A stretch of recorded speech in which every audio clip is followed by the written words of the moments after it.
सुबह 10 बजे से लेकर 11 बजे के बीच में उपस्थित हूं आप सबके सामने। आज इनकी कुंडली लेकर के आया हूं। इनका नाम है प्रणाली। यह है 20 जनवरी 1988, 23:10, नासिक, महाराष्ट्र। जगह का नाम इन्होंने बताया है मुझे मनमड़, MANMAD।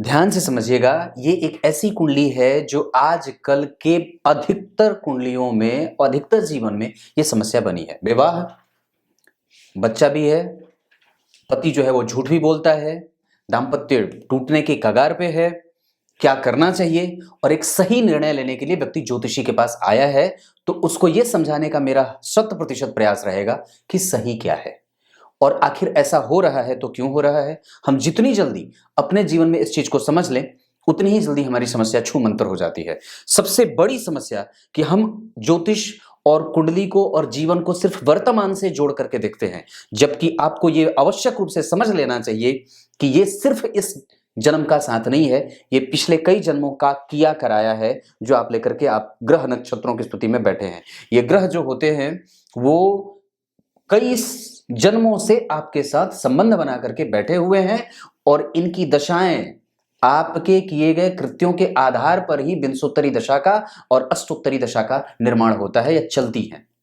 जिस योग में आपका जन्म हुआ है वो आपके पिछले जन्मों के किए गए कर्मों के आधार पर आपकी कुंडली में ग्रह अच्छे अच्छे योग लगा करके बैठे हैं और वो ये इशारा करते हैं कि आपकी कुंडली में ये योग उपस्थित है, मतलब आपने पिछले जन्म में ऐसे कर्म करे थे जिसके कारण ऐसे योगों का निर्माण हुआ। आपके इस जन्म के कर्म अच्छे हैं, इस वजह से आपको एक अच्छी दशा मिल रही है, मिलती जा रही है। उसमें जो दशा अच्छी चलती है उसका तर्क ये भी होता है कि आपके कर्म कितने अच्छे हैं या आपके पिछले जन्म के कर्म कितने अच्छे थे। इसके कारण आपको एक अच्छा जो है वो महादशा मिला या अच्छी महादशा मिल जाती है। ये इस सिद्धांत पे काम करती हैं चीजें। मैं ज्योतिष में जितने भी सूत्र होता है, जो भी दिमाग में उस समय आती हैं कुंडली देखने के दौरान, वो सबको लगभग यहां पे बताना चाहता हूं और फिट बैठाना चाहता हूं। शुरू करते हैं आज का कार्यक्रम। कहीं नहीं जाना है, बिल्कुल बन के रहिएगा। ये जीवन में समझने की बहुत ही यथार्थता हो जाती है कि दाम्पत्य के सूत्र में बंधने के बाद ये निर्णय लेना बड़ा मुश्किल होता है, छोड़ दूं क्या या पकड़ के बैठी रहूं।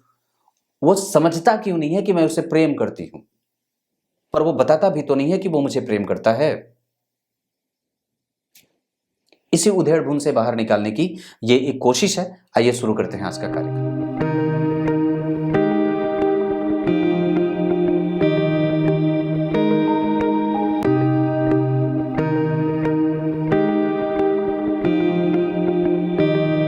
2044 विक्रम संवत उत्तरायण में इनका जन्म हुआ है। ध्यान से समझिएगा, ये कुंडली जो है वो उत्तरायण में जन्मे होने के कारण व्यक्ति के पास आत्मबल मजबूत रखेगी और व्यक्ति को कई बार बहुत ही मजबूत बनाने वाली होगी, मेंटेन करने वाली होगी।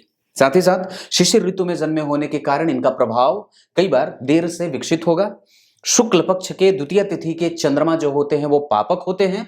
इस वजह से व्यक्ति के जीवन में कई बार प्राइवेट नौकरी करनी पड़ती है या कई बार अपना व्यवसाय करना पड़ता है, चाहे जो भी हो।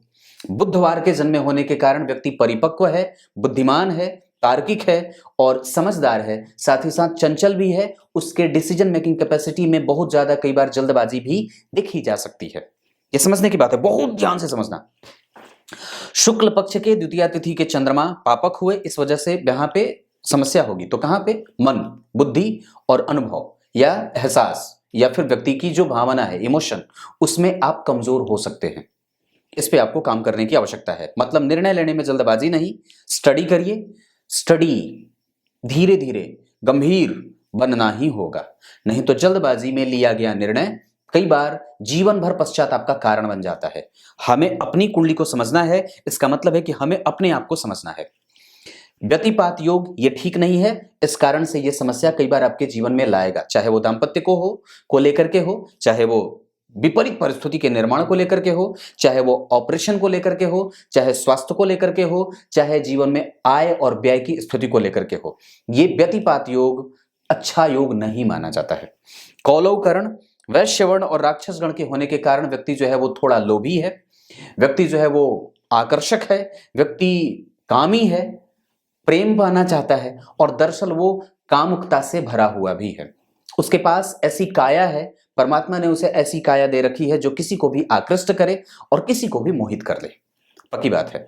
अब आगे बढ़ता हूं, ध्यान से समझिएगा। ये टारगेट होता है कि आप अपनी कुंडली को कितने अच्छे तरीके से समझ सकते हैं। अगर पूरा कर लिया तो समझ गए, अगर नहीं किया तो अधूरे रह गए और अधूरेपन के शिकार हो गए। अपने आप को समझना होगा। यहां कन्या लग्न का निर्माण हुआ है जो मूलतः यहां की राशि है, और कन्या लग्न का बनना मतलब ये द्विस्वाभाविक लग्न, जहां पे व्यक्ति चर भी है और स्थिर भी है, चलायमान भी है और स्थिर भी है, कहीं भी जाएगा तो एक समतुल्यता का भाव रखेगा।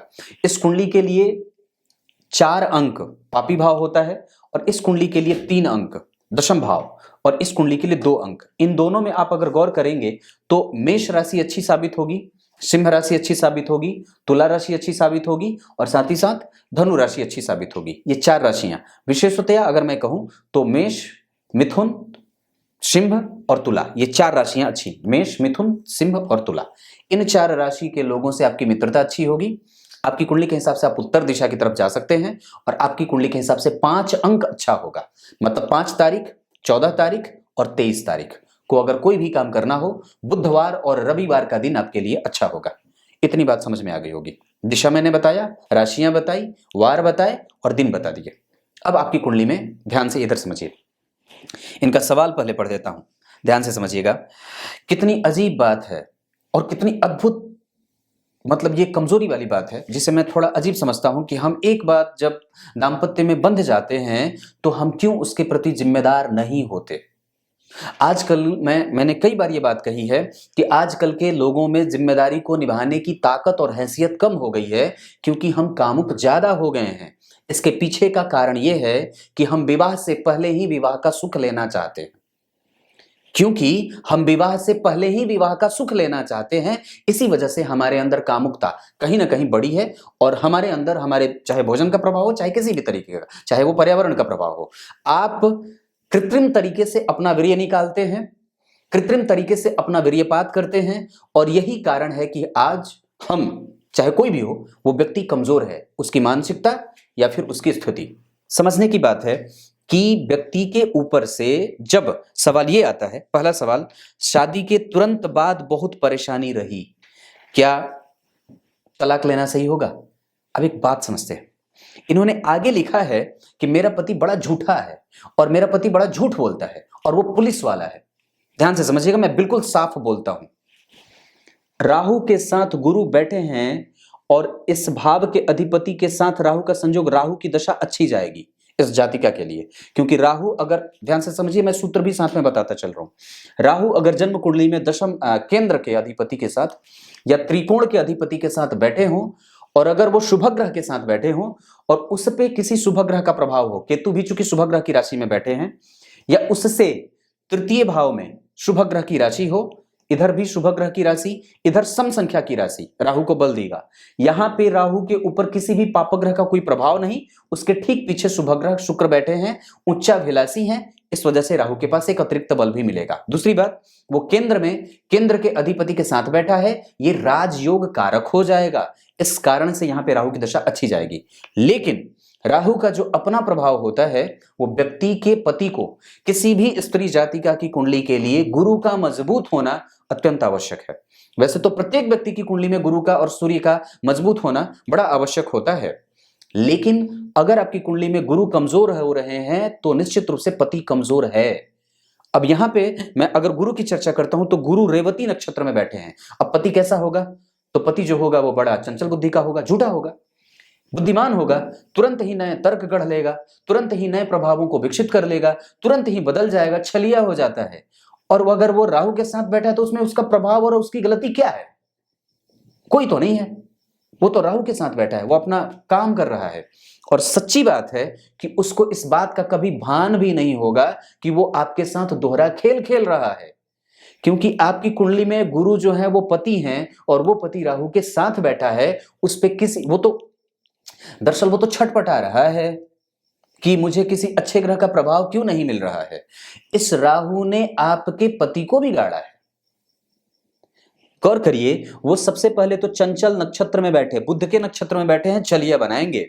राहु के साथ बैठे हैं तो व्यक्ति को क्रोधी, गुस्सैल, झूठा, प्रभावित करने में कमजोर, और कई बार वो ठीक नहीं है, कई बार वो ठीक नहीं है।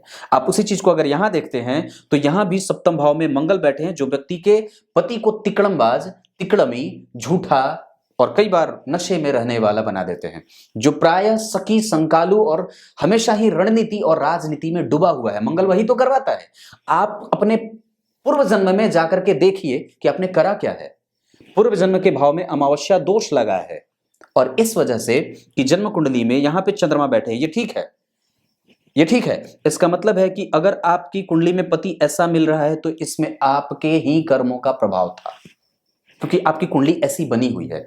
अगर इसको त्यागने की स्थिति में आप जैसे ही जाएंगे, और ऊपर से एक बात और बता दूं, तो अभी आपकी कुंडली में गुरु की दशा चल रही है। मतलब क्या है, अभी आपकी कुंडली में गुरु की दशा है। ये गुरु जन्म कुंडली में सुख और सप्तम के अधिपति, सुख और सप्तम के अधिपति होकर के मारक भी होते हैं, और अपनी राशि में बैठे हैं तो केंद्राधिपति दोष से मुक्त हो जाएंगे, कोई भी उनको दोष नहीं लगेगा। लेकिन राहु के साथ बैठे होने के कारण दांपत्य में परेशानी अवश्य ही देंगे। और एक बात और बताऊं, एक बात बताता हूं, गुरु जब राहु के नक्षत्र में या राहु के साथ बैठे हों, या कई बार जब वो अच्छे नहीं होते हों, उनका संग अच्छा, उन पे किसी शुभ ग्रह का कोई प्रभाव नहीं हो, जैसे शुक्र नहीं देख रहा, बुध नहीं देख रहे, चंद्रमा नहीं देख रहा है, चंद्रमा को अमावस्या दोष लगा हुआ है, तो ऐसी स्थिति में गुरु का बल कमजोर हो जाता है। गुरु के बल के कमजोर होने के कारण कई बार पति कुंठित, परेशान करने वाला, चिंतनशील नहीं होने वाला, विश्वसनीय नहीं होने वाला, और विश्वास भाजन नहीं है, विश्वास पात्र नहीं है। ये आपकी कुंडली में दोष लगा है, छोड़ के जाएंगे कहां उसे। और अभी तो ये बहुत ज्यादा एक्टिव है, क्योंकि गुरु की अभी दशा ही चल रही है। मैं एक बात समझता हूं कि 2022 के फरवरी से जो आने वाली दशा है, वो थोड़ी सी मानसिक शांति को देने वाली होगी। आपने आगे ये सवाल पूछा भी है, मन बड़ा परेशान रहता है, तो क्यों ना रहेगा। आपकी कुंडली में चंद्रमा सूर्य के साथ जो बैठा है, और साथ में जरा गौर करना तो सूर्य चंद्रमा के साथ बुध बैठे हैं। अब एक बात मैंने ज्योतिष में यह बात बताई थी कि बुध और चंद्रमा जब एक साथ बैठ जाते हैं तो व्यक्ति के निर्णय को कमजोर कर देते हैं। आप स्वयं हो बड़े बुद्धिमान, क्योंकि सूर्य और बुध एक साथ भी बैठे हैं, चंद्रमा और बुध भी एक साथ बैठे हैं, तो आपके निर्णय गलत हो सकते हैं। ऐसा करना भी मत, वो जैसा है ठीक है। मंगल की दशा आएगी तो और भी चीजें थोड़ी सी कड़वी होंगी, लेकिन ये चीजें बाद में धीरे धीरे जाकर के ठीक हो जाएंगी। मैं एक बात समझता हूं कि अभी ये स्थिति बहुत ज्यादा बढ़ी है, अभी ये स्थिति 2026 तक बढ़ी रहेगी। जैसे ही आप शनि की दशा में, या फिर जैसे ही आप मंगल की दशा को पार करेंगे, या गुरु में राहु आएंगे, तो चीजें ठीक हो जाएंगी, थोड़ी थोड़ी ठीक होंगी। आप अभी ऐसा कोई भी निर्णय न लेना जिससे आपको पति से दूरी हो सके। अगर हो सके तो आप निस्संदेह कुछ दिन के लिए उनसे दूर हो सकते हैं, लेकिन अगर तलाक के बारे में मैं समझता हूं तो मेरे हिसाब से उस तरफ आगे नहीं बढ़ना चाहिए, क्योंकि आपकी कुंडली में यहाँ पे सप्तम में बैठा है ना, यहाँ शनि मित्र की राशि में बैठे हैं ना, सूर्य जो है वो सुख भाव को देख रहे हैं ना, शत्रु ग्रही भले हैं, लेकिन अलग बात है कि केंद्र के अधिपति होकर के शनि बैठे हैं। और दूसरी बात बता दूं तो निसंदेह अगर आपने ये बात कही है कि वो झूठ बोलता है, तो वो उसके नेचर में है, आप उसको बदल नहीं सकते, क्योंकि आपकी कुंडली को देख करके ये बात सर्वथा सिद्ध हो रही है कि पति ऐसा ही मिलना था, ऐसा ही मिलना था। ये बहुत भारी बात है, ये बहुत भारी बात है, क्योंकि वही आपके कर्म में लिखा था, वही आपके भाग्य में लिखा था, उसी के साथ आपको जीवन जीना है। हम यही बात नहीं समझते, इसी वजह से तलाक के केसेस बढ़ते जा रहे हैं, क्योंकि हम अत्याधुनिक हो गए हैं। जिस दिन ये बात समझ में आ जाएगी, तो अब यहां पे इस बात को इसके पति को भी समझना होगा, इनके पति को भी ये कार्यक्रम देख लेना चाहिए कि आपके पास अगर ये अवगुण है तो निसंदेह उसमें सुधार करने की आवश्यकता है। आप किसी एक के प्रति ही जिम्मेदार हो सकते हैं। जिस दिन एक रथ पे, एक ही घोड़े पे समस्त दुनिया का भार रख दिया जाएगा, घोड़ा मर जाएगा, बैल खत्म हो जाएंगे। आप अकेले कितने लोगों का भार ढो सकते हो, और कितनी स्त्रियों को देख सकते हो एक बार में। याद रखना, पुरुष हमेशा ही निढाल पड़ा है, उसने आज तक कभी भी ऐसा पुरुष नहीं है जो स्त्री की अग्नि शांत कर सके, नहीं।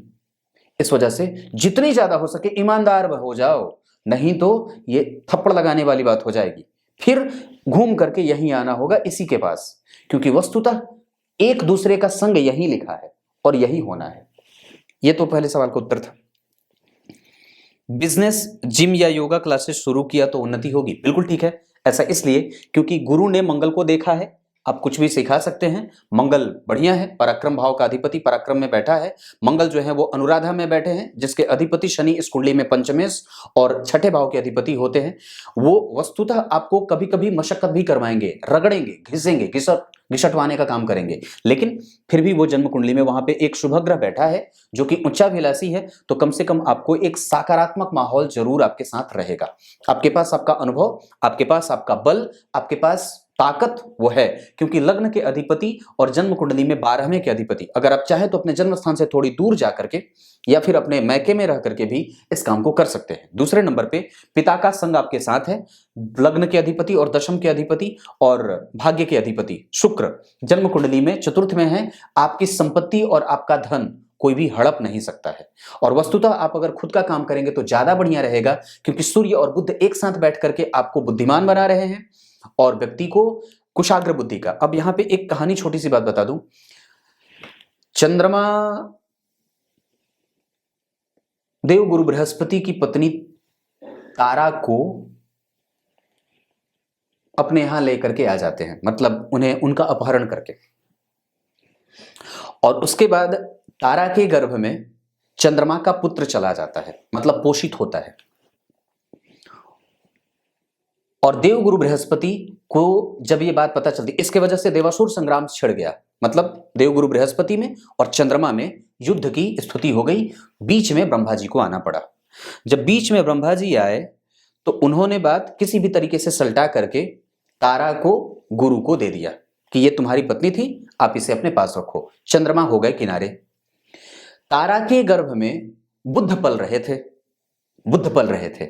जैसे ही गुरु को यह बात पता चलती है कि मेरी ही पत्नी के क्षेत्र में, मेरे ही पत्नी के गर्भ में किसी दूसरे का पति या चंद्रमा, जो चंद्रमा थे, उनका गर्भ पल रहा है, तो गुरु ने अपनी पत्नी को बात कही तारा को कि इसे जितना जल्दी हो सके गर्भपात करवा दो, गर्भ नष्ट कर दो, नहीं तो मैं तुम्हें छोड़ दूंगा। ऐसी बात हुई। तब जाकर के फिर से वापस ब्रह्मा जी को बीच में आना पड़ा। चंद्रमा को भी बुलाया गया। जैसे ही ये बात उनसे पूछी गई कि तो फिर गर्भपात में की बात जब आई तो तारा ने उसे अणु रूप में बाहर निकाला, गर्भ से उसे अणु रूप में बाहर निकाला।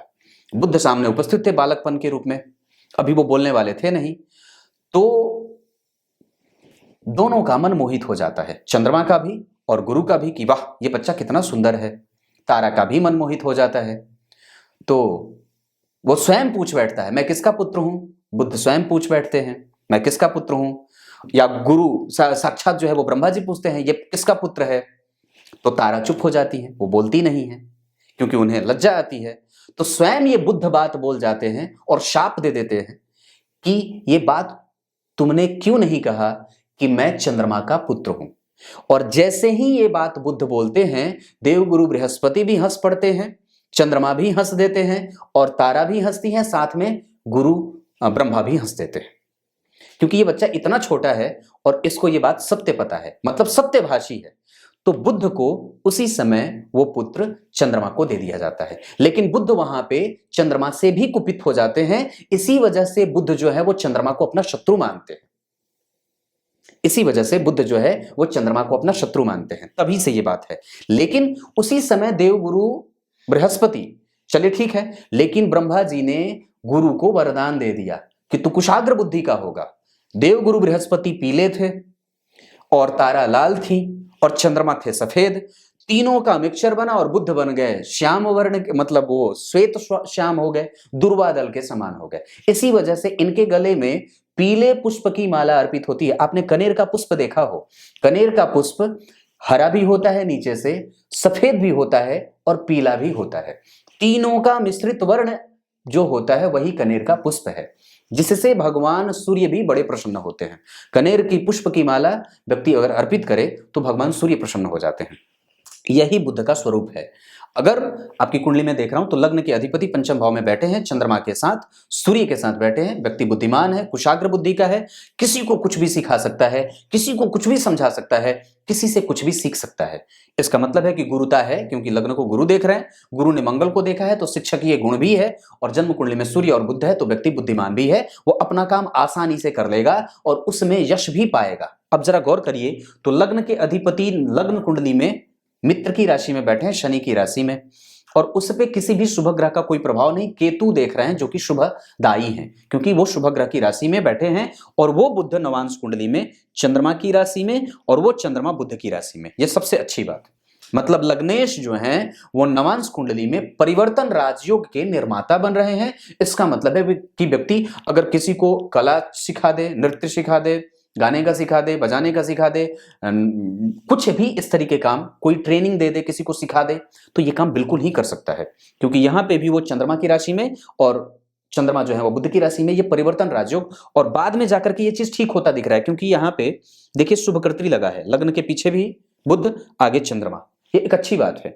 मंगल यहाँ स्वग्रही और सूर्य वापस आकर के सारी चीजें ठीक हो जाएंगी, पक्की बात है। इस वजह से अगर हो सके तो इसको बाहर ही सुलटा लेने का काम करना चाहिए और जितनी जल्दी हो सके इस बेवकूफ पति को, अगर ये बात बोल रही है पत्नी कि पति झूठ बोलता है, तो इस बेवकूफ पति को समझ लेना चाहिए क्योंकि मैंने जहां तक बात समझी है 10 में से 5 से 7 कुंडलियां और उसमें से गलती 7 बार पुरुष की ही रही है।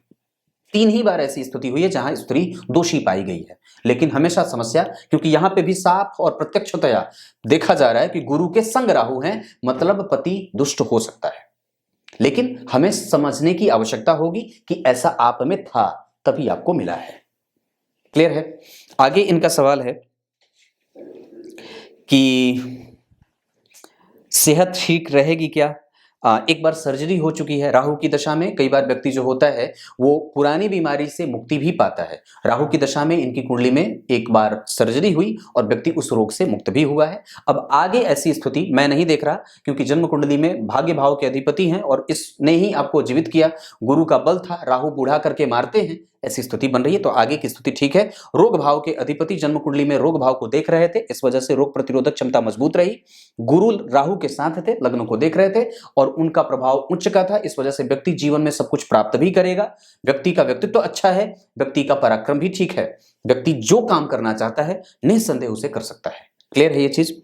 आगे सवाल पूछा है, पति पुलिस में है और शक करता है, झूठ बात बोल के शादी की और शादी के बाद भी बहुत बार झूठ बोलता है, इस कारण बनती नहीं है, तो डिवोर्स लेना चाहती हूं। एक बात बताता हूं, मैंने ये बात पहले ही क्लियर कर रखी है। सबसे पहले तो ये कार्यक्रम उसे किसी तरीके से दिखाइए।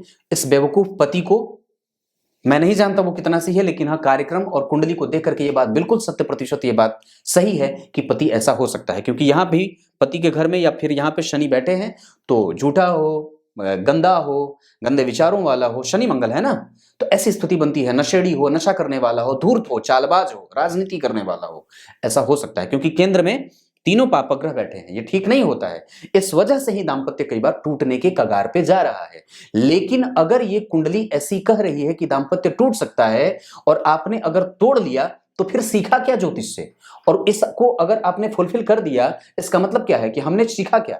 हमको वही काम नहीं करना है, क्योंकि ये वही करवाना चाहते हैं, ये वही करवाना चाहते हैं, हमें वो नहीं करना है। नहीं तो अगर आपने ये चीज देख ली कि ऐसा हो सकता है और अगर वो हो गया तो फिर आप सीख क्या रहे हो?